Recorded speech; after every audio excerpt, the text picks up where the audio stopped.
Ahora bien, yo les digo, digamos, cómo la historia puede demoler, o puede ensalzar, o puede generar héroes o antihéroes, de acuerdo a las conveniencias del poder. En nuestro país hay 4, que son las más importantes, digamos, corrientes historiográficas, las cuales, con algunas disidencias, con algunos pases, digamos, subsisten hasta hoy. La primera de todas es la historia oficial, que describe Mitre y Fidel López. Digamos, esta historia surge una vez que la oligarquía argentina, esto ya vamos a ver, digamos, cuando veamos nuestra historia, pero consolida su poder después del 53. Cuando la oligarquía se queda con nuestras riquezas, cuando se forma como clase, además como oligarquía, quedándose con las tierras que no le pertenecían, quedándose con nuestras riquezas, con la tierra y los frutos de la tierra, quedándose con todo el poder. Esto pasa después de Casero y después de la guerra de la Triple Alianza. Ellos necesitaban, digamos, consolidar ese poder hacia adelante montados en una historia.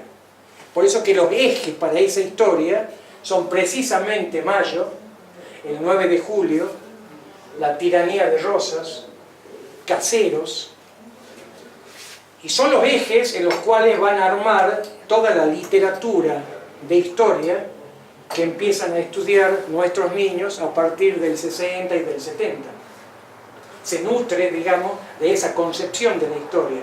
Es una historia armada en base a individuos, a héroes, a donde las multitudes no existen, están ausentes. Y necesitan apoyarse, digamos, en esa simbología patria para darle autenticidad a ese poder que obviamente estaba legalizado, porque la Constitución del 53 es eso, la legalización, digamos, de la masacre, de la apropiación, del saqueo, pero todavía no estaba legitimado en el pueblo. Entonces comienza un lento proceso de penetración en la conciencia de los argentinos, de legitimación a partir de esa conceptualización de la historia. Por eso es que, por ejemplo, todas las calles de todos los pueblos, las ciudades argentinas se llaman Roca, Mitre, Alberdi, Saavedra, digamos, los cementerios, las escuelas. Alvear, digo. Claro, hasta los parquecitos de los nenos, digamos, que se Sarmiento, digamos, porque obvio son los que ganaron. Y esa es la historia, digamos, que se cuenta. Por ahí, por el 20, más o menos por el 30, nace una nueva corriente, por llamarle de alguna manera, una nueva estructura, una nueva manera supuestamente de ver la historia argentina, que eran todos tipos que venían de la clase media, y en realidad lo que buscaban eran vivir de la historia, vivir de ese oficio. Y para vivir de ese oficio solamente se puede vivir del empleo público. Con lo cual, digamos, ya se plantea una contradicción, porque son los que vienen a decirnos que iban a ser imparciales, objetivos, independientes, pero iban a vivir todos del empleo público proporcionado por quién, por la oligarquía. Además que ya sabemos, digamos, que el ser humano le es absolutamente imposible ser independiente, ser neutral, objetivo. Es absolutamente imposible, pero no se trata de que, digamos... La historia tiene que ver de acuerdo a la perspectiva del historiador. Pero no solo la historia, el ser humano, digamos, ¿no? Sí.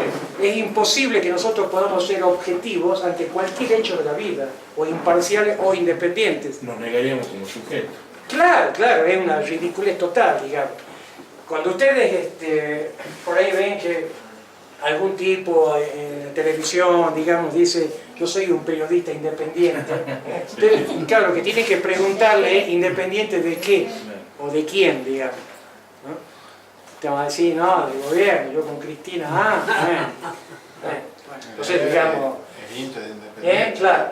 Entonces, digamos, y estos escritores, digamos, estos historiadores, ¿quiénes fueron? Esa segunda corriente, digamos.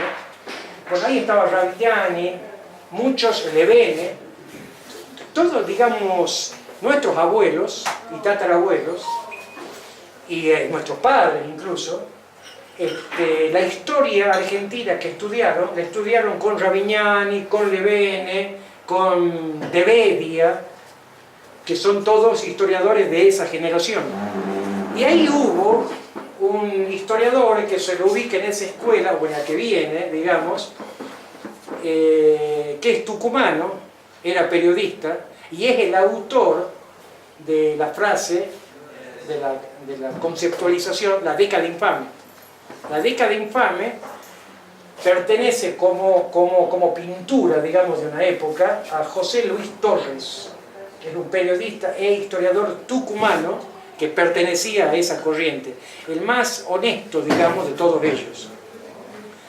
Este Torres lo vamos a ver en la corriente historiográfica que se presenta a partir del año 30, que es el revisionismo. En realidad arranca un poco antes, ¿no? Pero digamos explota en el 30, tiene mucho que ver la caída de Irigoyen, el ascenso de Alvear.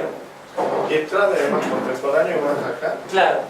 Y en esta escuela, digamos, del revisionismo, después muy influenciados por los forjistas, por Forja, en el revisionismo hay una fuerte, nace incluso el revisionismo con el único objetivo, después por supuesto ese objetivo, digamos, se hace más difuso, más general, más genérico, el único objetivo de reivindicar los Rosas. Por eso uno de los escritores, de los historiadores más importantes de esa corriente es José María Rosa, el famoso Pepe Rosa. Bueno, a esa corriente, digamos, bueno, pertenecen Abelardo Ramos, empezó por ahí también Duhalde, ¿se acuerdan? Secretario de Derechos Humanos, Sí. José Luis Duhalde, claro. Todos ellos, digamos, después son muy influenciados por Forja, que Forja, además del elemento, digamos, de reivindicar a Rosas, pero Rosas, digamos, como un estandarte vinculado a la nacionalidad, vinculado casualmente a la soberanía, por lo que significó Rosas en nuestra historia, ya vamos a estudiar Rosas, lo que hace Forja es agregarle el hecho social, el hecho maldito, fundamentalmente a partir de la década infame. Y en esa corriente están Jauretsch, Scalabrini Ortiz,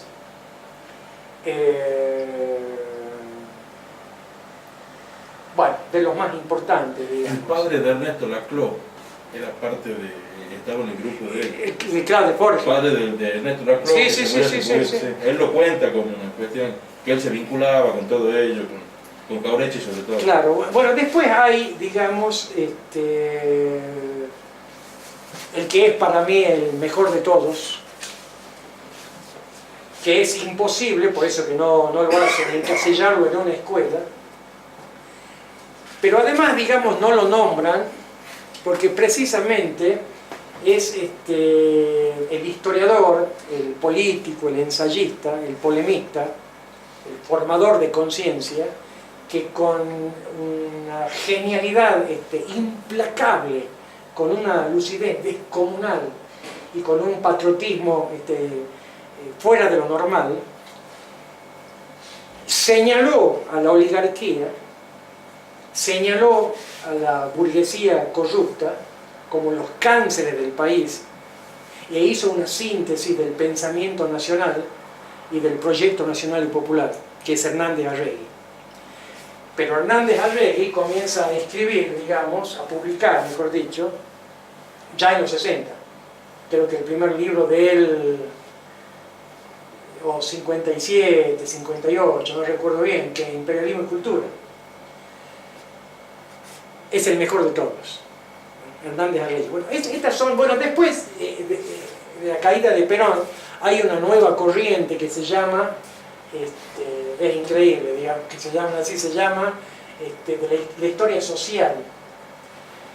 Uno de los personajes más salientes, digamos, de esa corriente es Alperín Dongi. La Sarlo también, Beatriz Sarlo también pertenece a ese espacio. Son los tipos que llegan al cargo público, al poder, a la prebenda de la universidad, digamos, a ser los nuevos monstruos de la sapiencia, de la excelencia universitaria, con el golpe del 55. Evidentemente se darán cuenta ustedes, digamos, qué historia cuentan. Y la historia, digamos, no solo es la historia que se escribe en los libros de historia. Porque si esa fuera toda la tarea, digamos, hubiera sido demasiado fácil para la oligarquía dominarlo del pueblo argentino. Tuvieron que recurrir, digamos, a otras estrategias, a otras armas. Los medios de comunicación y la educación. Y ahí sí cierra todo. Porque todo, digamos, engloba exactamente el mismo proyecto. Y además no se puede escapar absolutamente a nadie. El que no lee un libro de historia, sí ve Tinelli. Porque no hace falta además que nos mientan la historia, ¿no? Lo estúpido, lo simiesco, lo amarillo, lo ordinario, es parte de la colonización. Si el no pensar. Entonces, el tipo que no lee un libro de historia, por ahí no lo pueden agarrar, salvo que lea Hernández Arregui, pero no hay ediciones de su obra, lo enganchan con la televisión o con el fútbol. El que puede escaparse, digamos, de la televisión y de los libros, lo enganchan en la escuela.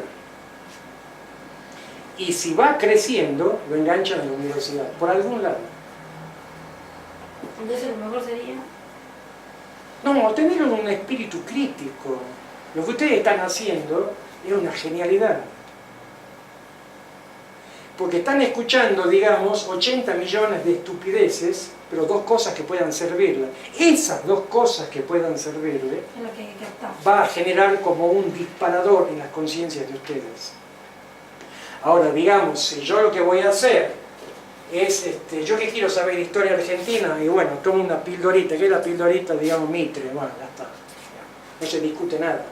Si todo, digamos, el saber académico, yo no voy a cuestionarlo como alumno, como padre, digamos. Cuando veníamos en el auto con ellos, veníamos hablando, ayer y hoy, un escritor chaqueño, pero muy conocido, incluso muy vinculado al kirchnerismo, Mempo Giardinelli, es novelista, cuentista, y tiene una columna diaria en Página 12 hace mucho tiempo. No, los lunes sale en la contratapa. En la contratapa, un tipo, Bien, digamos, muy lúcido, un tipo honesto, una buena persona, digamos, está muy cercano al kirchnerismo, aunque tiene críticas, digamos. Estaba aquí, claro, ayer. Ha dicho varias cosas parecidas a lo que usted dice. Sí. Bueno, Lo de la Constitución. claro. Yo lo... Que habría sido la última que había estado en, digamos... Del 49. Claro, y Claro. que por eso en la próxima, digamos, si se vuelve hay que cambiar la Constitución. Bueno, casualmente de eso veníamos charlando con Tito y Domingo en el auto, porque él le hizo un reportaje, una entrevista, él estuvo, porque además hay un cuento de Mempo Giardinelli que a él le gustó mucho, y como él es director de cine y de teatro, hizo una adecuación y lo quiere filmar. Y entonces él tiene una vinculación con Mempo Giardinelli. Le dijo, che, hay un cuento tuyo que me gustaría, y el otro se enganchó y dijo, uy, un cuento mío llevado a televisión, qué hermoso. Bueno, Lo vamos a filmar aquí en Tafí Viejo, ¿no? Va a ser un éxito. ¿Dónde es la casa? San Juan, entre Congreso y la calle de la Vía, y Saint Peña. Sí. Hotel León, ahí En arriba. realidad es San Juan y Saint Peña, la última casa. Sí. Es donde está un león ahí en el techo. Esa casa más. Esa es la casa que él eligió porque el No, cuento... ahí está el parral. Hay un parral, claro. Entonces él quiere ser respetuoso, digamos, hasta de esos detalles. Sí. Yo lo haría, digamos. Parra ni 8 cuartos. Pero digamos, lo que veníamos discutiendo es que yo tengo muchas críticas, no lo diría si no estuviese él, no está él, pero está él, que son amigos. Tengo crítica a la postura de Memo Giardinelli porque las considero, digamos, hasta inocentes, algunas, ¿no? Esa de la Constitución, digamos, es decir, me parece que él tiene limitaciones ideológicas, porque lo que plantea es reformar la Constitución Nacional. Y a mí me parece soberbio eso. Esa no es mi diferencia. Sino que lo que él plantea es que la reforma de la Constitución sea un eje de campaña, y se lo plantea Cristina Kirchner. Y Cristina Kirchner está de acuerdo, hasta donde yo sé, digamos. No, está ahí. Bueno. No le dijo sí, pero tampoco le dijo no. Sí, por supuesto, porque además, ¿Y digamos... cuáles eran los puntos que planteaban? Bueno, casualmente ahí viene el problema. Porque yo estoy de acuerdo con la reforma de la Constitución, ¿cómo no voy a estar de acuerdo? Es más, por ahí hay